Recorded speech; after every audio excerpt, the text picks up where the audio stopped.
dentists, personal trainers, gyms, chiropractors, physical therapists, nail salons, nutritionists, health coaches, mental health professionals of all kind, and massage therapists. So really anybody in the health and wellness space can absolutely benefit from having an esthetician relationship in their business. Welcome to the Learn Skin podcast with me, Dr. Raja. And me, Dr. Hadar, where we discuss all things skin. Join us as we delve into the art and science of skin health in today's episode. Hey, Raja, can you say the thing I told you to tell them? Of course. We are board-certified dermatologists. This podcast is meant for educational and informational purposes only and is not considered medical advice, nor does it serve as a substitute for professional care by a doctor or other qualified medical professional. All opinions shared do not express the views of Learn Health, Inc. Let's get to the good stuff. Hey, Raja, how are you today? Hadar, my friend, how's it going? You know, I've been thinking a lot more about aesthetics, estheticians. We need a little bit more education around that as dermatologists and as like skincare practitioners, don't we? Like we need to figure out how to work even more closely with this group. Yes, and we've had a number of estheticians on the program before, including our current guest, Millicent, who's been fantastic at describing the relationship and the community, and I want everybody to go back to that episode. But today we invited Millicent back because, you know, Raja, I think she's a visionary. I think she has a vision on how we should collaborate with estheticians, both dermatologists, maybe plastic surgeons and other practitioners, to really elevate the practice. So we wanted her to come back, talk to us about this, and we're going to push her. We're going to push her and try to push the model and see if that works. But I have a suspicion she will do great. Oh, she's going to do awesome. Reintroduce Millicent? Yes, let's do a little small intro. So Millicent Russo is an esthetician. She's also executive director and founder of the Integrated Aesthetics Institute. And so she's done a lot of trainings around things like specializing in advanced microneedle training. She's also the founder and the president of the Integrated Aesthetics Association and Scholarship Fund. But, you know, just because that wasn't enough, she's also an important board member of Learn Skin and the Integrative Dermatology Symposium Esthetician track, which is coming up at the upcoming Integrative Dermatology Symposium weekend. Millicent, welcome to the podcast again. It is so fun to talk to you. Thank you so much. It's my pleasure to be here. Thank you, guys. And you know what? Let's jump right into it because I feel like you are so dynamic that you're going to be able to give us all kinds of angles on this. I know this has been brought up before, like how to work with estheticians, but how do we work with estheticians, Millicent? Like, what are the different ways? Yes. And, you know, you've worked with, like, even before we started the podcast, you said you've worked in almost 16 different settings. So we want to hear it all. And then we want to get some nitty gritties in there. Yes, perfect. Well, so I've been licensed for 23 years and I've worked with, you know, a ton of professionals in the medical side, dermatologists, plastic surgeons. And what I noticed pretty quickly is the need for estheticians in these practices. And that's where I initially found my niche, was helping medical professionals to develop the aesthetic side of their business. So that's really how I started out, was doing a lot of business consulting. And so I think I have a unique perspective on the needs, not only of the medical practitioners, but also how estheticians can really fill in the little kind of cracks and voids that you have in that practice. And like I was telling you before, before this podcast, I made a list, if I could remember, all the different types of practices that I've worked with. It's 16 different types of practices, all within the wellness and health sort of sphere: dermatology, plastic surgeons, med spas, day spas, hair salons, acupuncturists, anybody in the women's health clinics. So it's OBGYNs and the like, dentists, personal trainers, gyms, chiropractors, physical therapists, nail salons, nutritionists, health coaches, mental health professionals of all kind, and massage therapists. So really anybody in the health and wellness space can absolutely benefit from having an esthetician relationship in their business, because estheticians facilitate that relationship better than any other person in your office, because they have technical training. And generally, estheticians are called to this profession because they have the heart of a healer. So they have this genuine, natural ability to care for people. So they're also that first client touch point, right? They're the client provider touch point. And they often are the first to spot pathology. And when we look at treating the whole person, it takes a team of people to treat the whole person. When we're looking at, the idea of integrative dermatology or integrative aesthetics, we're looking at the whole person. But, you might specialize in something in your dermatological practice. You need to build that professional network and bring on other people or build relationships with other people that can facilitate, again, that care of the whole person. Now, how I love to see estheticians and what I always recommend to, business owners is that estheticians make fantastic client facilitators. So they're very good at helping your client understand what treatment options are available to them. Because we often see with our clients, that's one of the biggest gateways to scalability. Because let's say you want to bring on this fancy laser, or let's say you want to bring on what XYZ treatment. How do you get your client to understand the benefit to them? Oftentimes the doctor doesn't have the time. This is where your patient facilitator comes into play. And an esthetician is a perfect person, more so than, let's say, your front desk staff, your people who are checking people in and out, because estheticians have technical training in these types of aesthetics fields. And if they might not know laser, that's okay. They still understand the skin and they understand how lasers can work on the skin.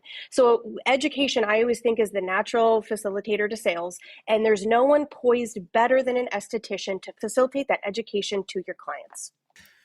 I wanted to ask you, are there specific gaps, and I'm going to focus right now on medical doctors because you mentioned a whole slew of them, right? That maybe, you mentioned obviously the idea of the esthetician as a liaison between the doctor and the patient in order to understand what kind of treatments are available. Are there any other specific gaps that you find that estheticians can fill for MDs or DOs or, those type of practitioners? Are there any medical diagnoses that maybe they pick up more frequently or maybe highlight certain issues that the patients maybe don't feel comfortable bringing up to the doctor? Yes, absolutely. Absolutely. So they do, skin cancer is probably number one that an esthetician can pick up, maybe quicker than a dermatologist, or we often see that the client comes into when it's an advanced degree of pathology, where if they're getting their monthly facials with their esthetician, the esthetician can kind of see the growth or the progression of those lesions over time and can oftentimes catch it sooner than they can with their dermatologist. I love that you said that because this highlights the need for collaboration, right? It's the frequency of care. And so the need for education, of dermatological education for the esthetician community, which incidentally is what we're trying to do here at Lair & Skin and bring together these two practices. So, because this is so important. Often people talk about the hairdresser that picks up, certain pathology about hair loss. And I think the esthetician and maybe pre-cancer, cancer, just really highlighting those lesions that need to be taken care of. Maybe they play a bigger role than we think. No, yes, yeah. And in addition to that, really, it's any pathology. So a good esthetician is going to understand her scope of practice or their scope of practice. So they'll know when you have a folliculitis or a dermatitis of some kind, and an infection of some kind is out of their scope, and then that's when they know to refer it out. The other holes that you'll find also depend on scope of practice, and that's determined by the state board. So, if you're looking to kind of scale and bring on estheticians, the first thing you're going to want to do is understand what their scope of practice is. And that's how you can find where they can fill in your holes. So some states they can do laser, some states they can do injectables, some states they can do microneedling or chemical peels or those types of things. So understand that scope of practice. You can hire a consultant, somebody like myself, to help you with that, or even just contacting your local state board to understand that scope of practice. And then if you're not ready to bring on an esthetician, build a professional network with one in your community that gets good reviews and build that relationship, because again, it takes a whole team to treat the whole person. But if you are ready to bring one on and you do want to hire an esthetician, there are a couple of little things that you can look out for in an interview. So I'll give you a couple little tips and a fun game that you can play. Oh, I love games. Let's play a game. Come on. So estheticians, not only are we trained in a technical skill, we know ingredients and skincare products like the back of our hand. Now, we can't undersell skincare products because we know that even just a disturbance in the pH on the stratum corneum can set off a cytokine reaction that can affect the lower layers of the skin. So even just a disturbance, so even if it's acidic or it's alkaline, can even just cause a disruption. So ingredients are really key in understanding how to use them appropriately per the skin condition. So that's an esthetician specialty. And the game that you can play with an esthetician is grab a bottle off your retail shelf and put a piece of tape or something over the label so nobody knows what it is, and have the esthetician read the ingredients on the back of the bottle, and they should be able to tell you what that product is used for and or what types of skin conditions it will treat. So the importance of product knowledge in skincare cannot be understated. How am I using the word right? Ooh, I love this game. Do you have other games? I love this riddle. I don't know if I would pass it. Yeah, let's show Hadar a list of ingredients and let's see, And I'll let you know if you can eat it or not. Okay. Yes, exactly. Well, you can eat it. It might not do well after that, though. You know me. Good. Eat first, think later. Okay. Yep, exactly. So that could be just a fun sort of game that you can play to understand the depth of continuing education that the esthetician has sought. And that's another thing I think to look for when building a collaborative relationship is oftentimes aesthetics licenses meet the bare minimum of an educational requirement. And so we really want to see educations that take the initiative to continue to build their educational, profile, continue to build their what I like to say is you put things in your basket, right? Your education's in your basket. You pick up little things along the way, and then eventually it builds this wealth of experience and knowledge that you can draw from when we're treating the general public, because all types of people are going to come into you from all different types of walks of life and backgrounds, and it's our job to be equipped to treat everybody that walks through our door. Yes, I love this. This is excellent. And I think one of the things that's important in this knowledge about products and ingredients is that many clinicians would want to add, let's say, a product line or product lines to the portfolio and the practice. And oftentimes we're not taught this stuff, and maybe it's hard to think about it. So an esthetician who's well trained in that can perhaps help us to think together about what we want to add and how to do it in a successful way, because they are trained in that side of the business, which dermatologists, other medical providers may not be so trained. I wanted to ask you, are there any subspecialties that estheticians tend to choose and focus on these areas? And if so, how do they match perfectly with certain specialties within medicine? Is there a game like that we can play where match the subspecialty with Actually, can I even follow up on that? How do you choose whether you're going to work with, say, because I'm sure the vast majority of them, if they are pairing up, it's going to be either a dermatologist or perhaps a plastic surgeon. But yeah, if you don't mind answering how you choose, but then maybe between the two, even between those two skin or aesthetics focused specialties, how do you choose even then? Mm-hmm. That's such a great game. I need to put that together. I need to put those little pieces together and make a game. But absolutely. So aesthetics has evolved to more specialized practice. Back in the day, it used to be this large smorgasbord, but the industry is changing, and we're all, kind of falling into these niche markets or into our specialties. So let's say a plastic surgeon specialty is, obviously facial rejuvenation. That's a perfect complement to a laser technician or somebody who specializes in microneedling or chemical peels. Those are all things in certain states that are within the scope of an esthetician. And you just look for that on their resume. Have they continued their education and what experience they have? Some estheticians choose to specialize in more of, I want to say, the spa side or the relaxing side. Oftentimes estheticians will be dual certified in massage as well. And that would fit the more spa model.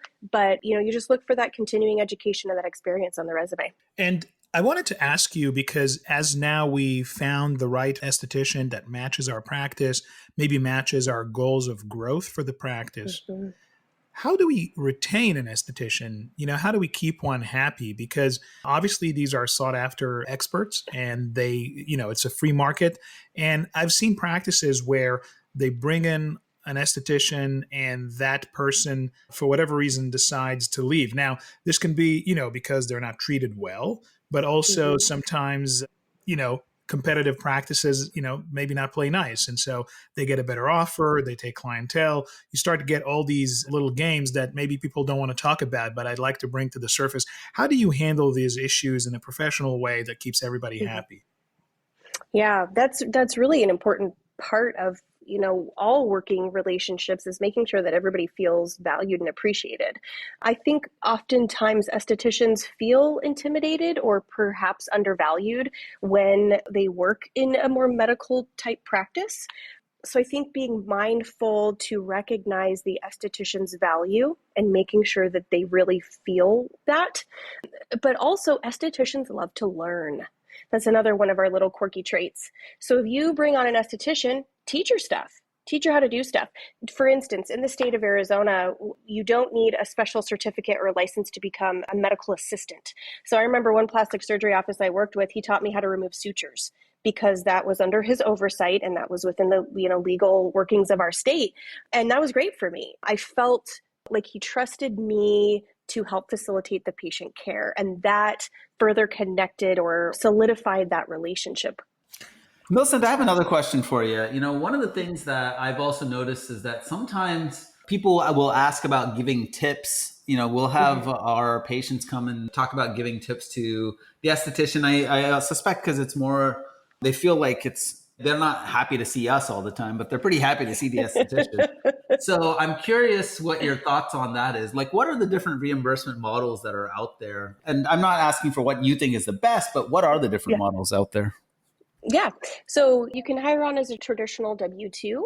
Tipping is interesting. I find that it is a regional or cultural sort of, social norm or more. So certain areas tip and certain areas don't.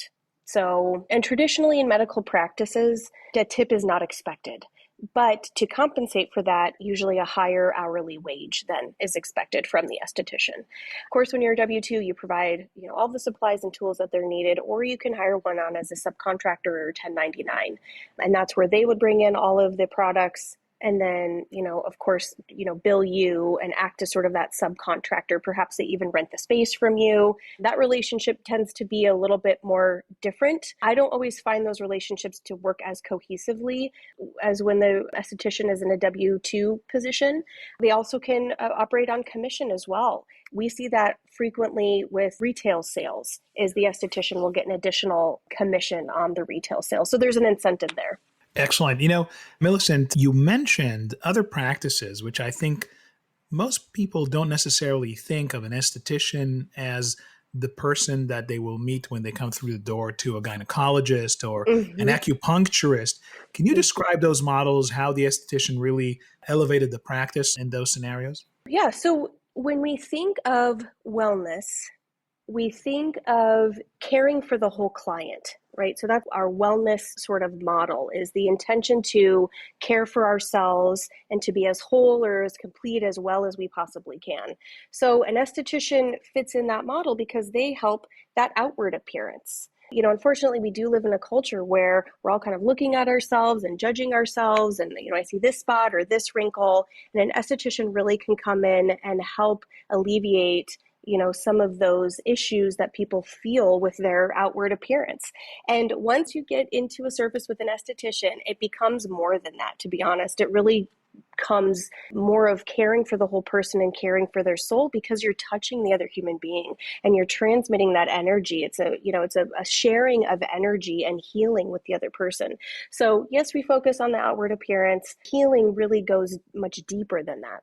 So I think I heard you say that in any practice, really the primary care physician, be it the gynecologist or any other primary care doctor, an acupuncturist, any practice that has to do with health, there's a role for the wellness part, for the integrative part to say, hey, we care about the whole of you, and an esthetician is a testimony to that. And we hire a person and we pay them and we want them to be on board because we want you to become better for whatever that means. And I like how you highlighted, you're not the first esthetician to mention this, to at least to me, that physical component, touching your client or the patient, really adds a lot to the connection. There's some energy that goes there, and I totally agree with you. It is absolutely real. We may not be able to quantify it exactly, but for the susceptible patient that's willing to go through for the ride, there's definitely a lot more that an esthetician can offer than just the skin feeling great. Yeah, absolutely. Absolutely. And, I just read this study that talked about the perception of the client was more important to the outcome than the actual outcome, if that makes sense. So how the client perceived the treatment that's very interesting. Right, determines the efficacy. We actually know this to be true in, I think, many cases. Even if you're in an argument, if you can make the other person feel heard, the argument goes much better. Not that we argue at all, right, Hadar? It's always agreements here. I totally disagree. No, I'm joking. Yeah, I agree 100%. And that's really the esthetician specialty, right? Is in that positive sensory experience. And that overall gives the client the impression of your practice. So it's really a win-win. Well, I like this win-win approach because it's a great way to end another episode. Oh my gosh, Millicent, you add so much every time you come, and we may need another episode. I'm really happy that you joined us. Thank you so much for this excellent, very practical tips. And you really helped me understand how an esthetician in a real way can be part of a practice, of any practice. I thought, oh my gosh, I thought just dermatologists, but what do you know? Maybe next time you go see your local acupuncturist, an esthetician will greet you at the door and you will start delving into a world you never thought you will. So thank you for doing that. Thank you for your expertise and looking forward to seeing you at IDS. Thank you. Thank you guys so much. Thank you so much for supporting us through the last several seasons. We love receiving your questions on social media. And now you can call them in as well. Yeah, exactly. So if you're a licensed medical practitioner, call us at 424-309-8757 and leave a detailed recording with your name, location, clinical question, and it may just be chosen to be answered live on the next podcast. We look forward to your submissions. And as always, stay curious.